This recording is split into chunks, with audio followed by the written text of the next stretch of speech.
আসসালামু আলাইকুম। July August অভ্যুত্থানের সময় সারা বাংলাদেশে অনেক পুলিশ অফিসার, পুলিশের যারা সিপাহী আছেন, কনস্টেবল আছেন, অনেকে মারা গিয়েছিলেন। তো এদের মধ্যে অনেকে আছে রাজনৈতিক পারপাস সার্ভ করত, যারা সাধারণ মানুষকে হয়রানি করেছে। অভিযোগ ছিল তাদের বিরুদ্ধে হয়রানির, তারপর ধরেন ব্যাপক দমন পীড়ন।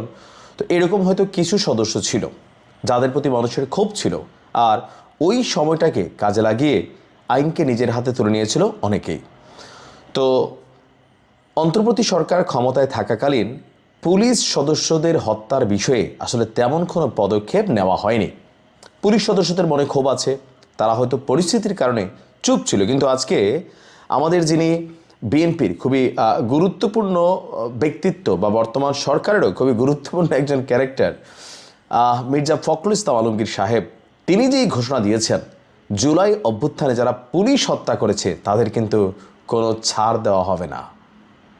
আমি কথাটা বলছি যখন মাত্র কিছুক্ষণ আগে কালের কণ্ঠ পত্রিকায় এই নিউজটা আসলো যে জুলাই গণঅভ্যুত্থানে পুলিশ হত্যার বিষয়টিকে তদন্ত করা হবে।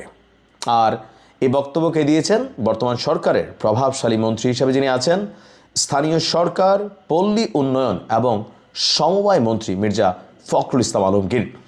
এ বিষয়ে স্বরাষ্ট্রমন্ত্রীর বক্তব্যই কার্যকর হবে বলে উল্লেখ করেছেন। অর্থাৎ সালাউদ্দিন আহমেদ, যিনি স্বরাষ্ট্রমন্ত্রীর দায়িত্ব পালন করছেন, তিনি কিন্তু অনেকগুলো ডিপার্টমেন্ট, বিশেষ করে পুলিশ ওনার কন্ট্রোলে। সো পুলিশদের একটা আবেগ, অনুভূতি বা অভিযোগের বিষয় ছিল, যেহেতু তিনি স্বরাষ্ট্রমন্ত্রী, সেই ক্ষেত্রে পুলিশ সদস্যদের মনোবলকে মাথায় রেখে তিনি ঘোষণা দিয়েছিলেন সম্ভবত। সেখান থেকেই এই বক্তব্যটা সামনে আসলো। আজকে দুপুরে ঠাকুরগাঁও শহরের হাজিপাড়া হাফিজিয়া মাদ্রাসা ভবনে ভিত্তিপ্রস্তর স্থাপন।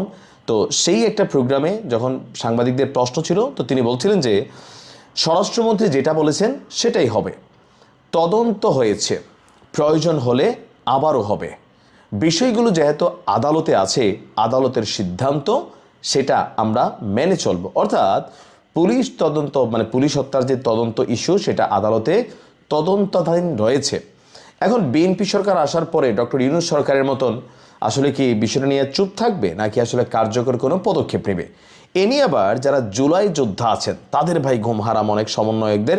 কারণ তারা যেমন ওই যে মাহাদি নামক যে ছেলেটা ছিল, বানিয়াচং থালা জানাই দিছি, এসআই সন্তোষকে পুড়াই ফেলছি, এরকম আত্মস্বীকৃতি দানকারী যে সকল ব্যক্তিরা আছেন তাদের জন্য কিন্তু কপালে দুর্দিন আসছে। কেন? কারণ এভাবে প্রকাশ্যে বক্তব্য দেওয়ার পরে তৎকালীন প্রেক্ষাপটে ডক্টর ইউনূস তিনি আসলে কোনো ভূমিকা নেননি, কিন্তু পরবর্তী সময় বিষয়গুলো কিন্তু আলোচনায় রয়েছে। তো মন্ত্রী বলছেন, দীর্ঘদিন ধরে আমরা শুনে আসছিলাম ফ্যাসিস্ট সরকার রাষ্ট্রীয় বিভিন্ন প্রতিষ্ঠানকে দুর্বল এবং অকার্যকর করে ফেলেছিল। নতুন সরকারের সামনে বড় চ্যালেঞ্জ হলো সে সকল প্রতিষ্ঠানকে পুনর্গঠন করা, জবাবদিহিতা নিশ্চিত করা এবং সুশাসনের পুনঃপ্রতিষ্ঠা করা। আর সেই কারণেই এখানে যেহেতু অনেকগুলো ডিপার্টমেন্ট, বিশেষ করে একটা সরকারের স্ট্যাবিলিটি এটা ডিপেন্ড করে স্বরাষ্ট্র মন্ত্রণালয়ের একটা বড় ভূমিকা থাকে, বিশেষ করে আমাদের আইনশৃঙ্খলা বাহিনীর যে সকল ভাইরা আছেন, পুলিশরা। তো পুলিশদেরকে প্রত্যেকটা সরকারই তাদের রাজনৈতিক কাজে ব্যবহার করে, এটা বাংলাদেশের চিরাচরিত একটা চরিত্র।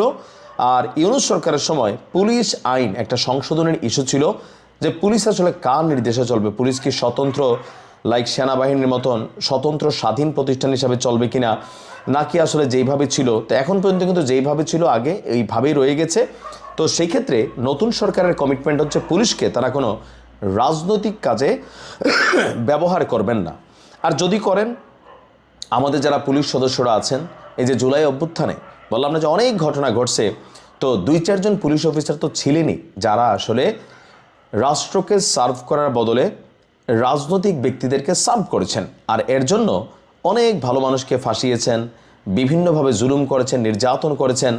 তো তারাও একটা বাটে পড়ে গেছে। এর সাথে সাথে ওই যেখানে একে পাপ করে 10-এর পায়, সাথে হয়তো দেখা গেছে 9 জন ভালো পুলিশ অফিসার ছিল, তাদেরকেও শাহাদাত বরণ করতে হয়েছে। তো দেখা যাক আসলে শেষ পর্যন্ত এটার পরিণতি বা রেজাল্ট বা কার্যকর পদক্ষেপ কি নেওয়া হয়, সময় বলে দিবে। ভালো থাকুন। আসসালামু আলাইকুম।